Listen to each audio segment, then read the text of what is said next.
recently I had a question about what the difference is between bone thickness, as shown on a DEXA scan, and bone quality. This is an important topic to understand, and today we're going to talk about bone quality.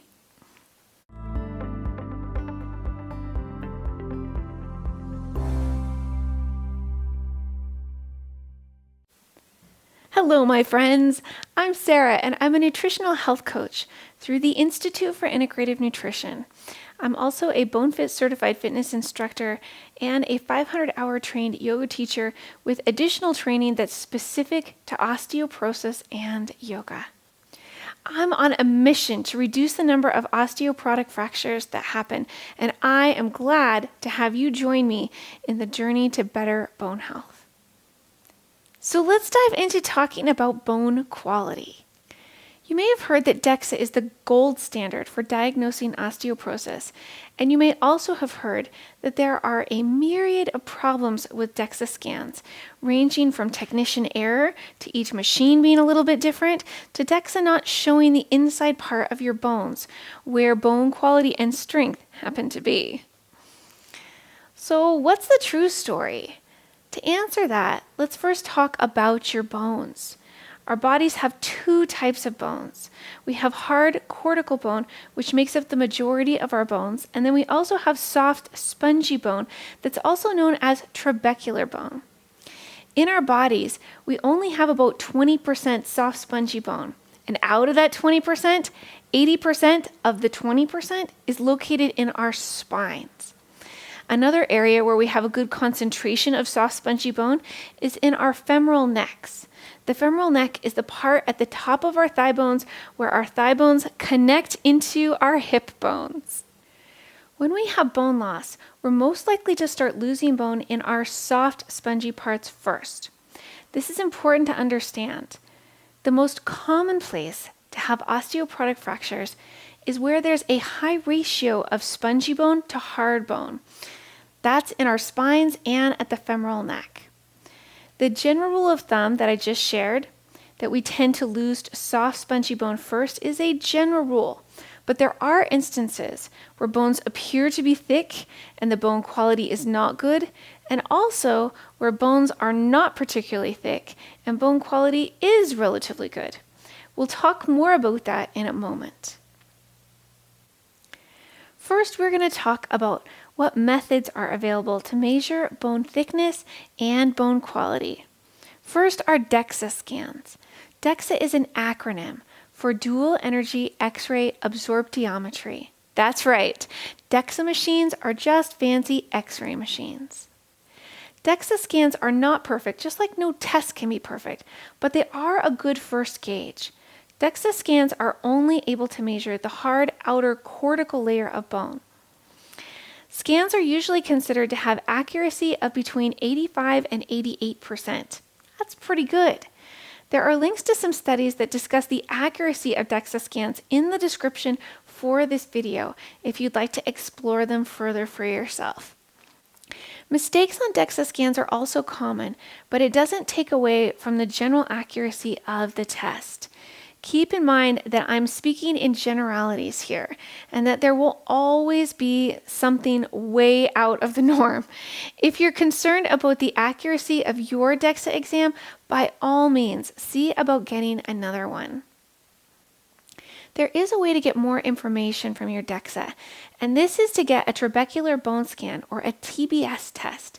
Not everywhere that offers a DEXA scan offers TBS, so if you want one, it's really important to ask before you get your DEXA to see if TBS is an option that's offered.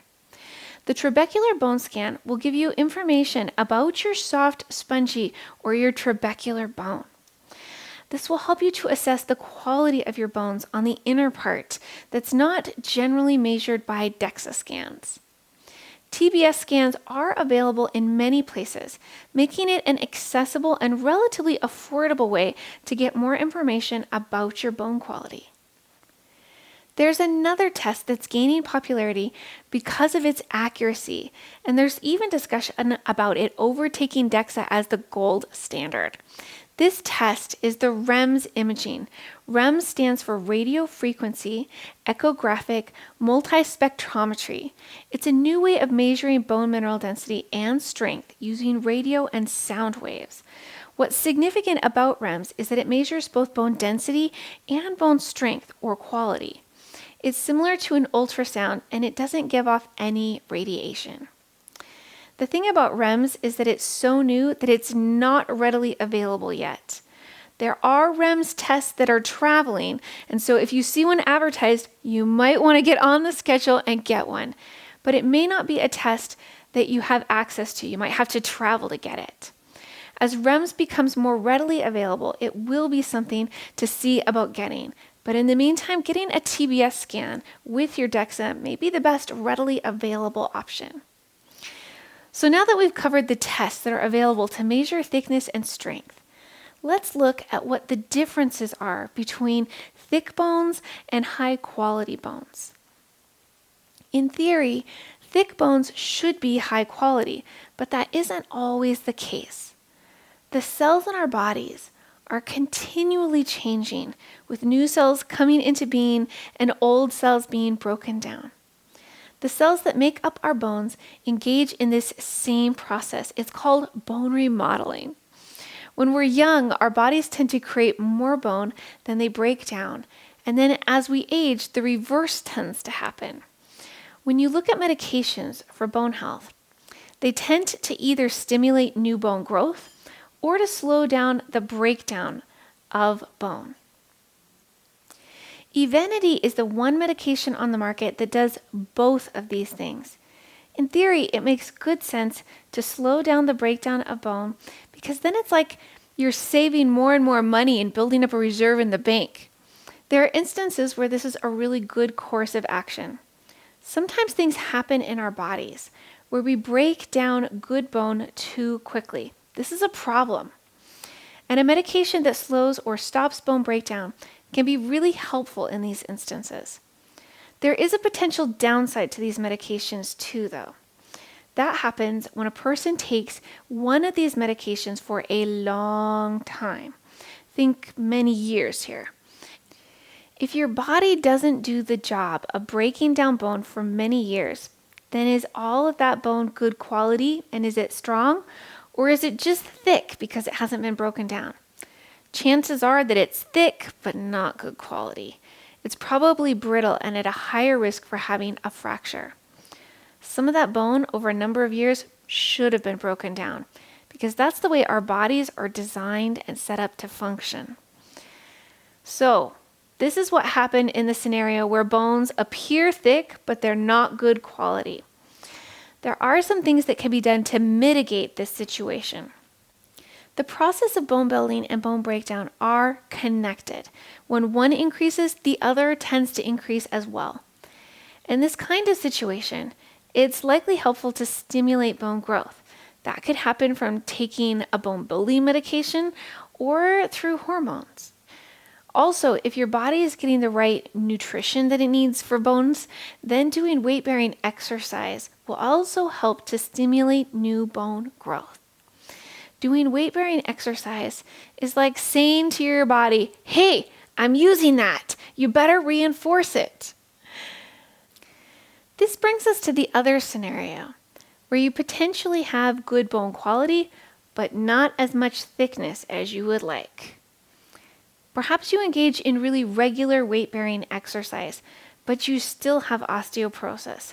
The chances are that the bone that you do have is relatively strong and flexible and that you have considerably smaller fracture risk than you would have without regular weight-bearing exercise. This is not a get-out-of-jail-free card. Fractures are still possible, but it does make a significant difference, and it significantly reduces your risk of having a fracture.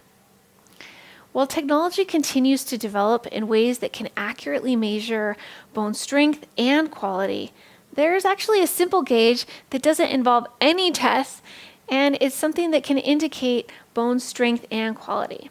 The benefit of this one is that you don't have to wait until your next DEXA scan to see progress. So, we're back to weight-bearing exercise. When you look at yourself in the mirror over time with consistent work, you'll begin to see more and more muscle definition. When you have more muscle, you also tend to have more bone.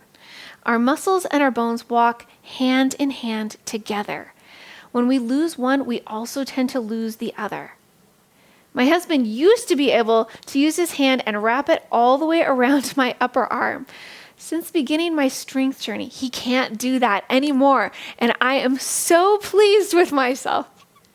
This is something that you can actually see in the mirror day in and day out that will help to give you confidence to know that your bones are going in the right direction, even without having a formal test. I am hoping that this motivates you to increase your muscle strength because it will also help to improve your bone strength.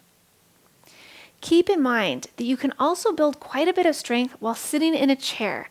So if you can't get down to the floor, you can still become stronger. Bone thickness and bone strength are not the same thing. They can go together, but they don't always go together. Bone thickness is easier to measure than bone strength, but when you increase the strength in your body, you'll also improve your bone strength. I hope that you found this information helpful. If you did, please share it with someone that you know and love.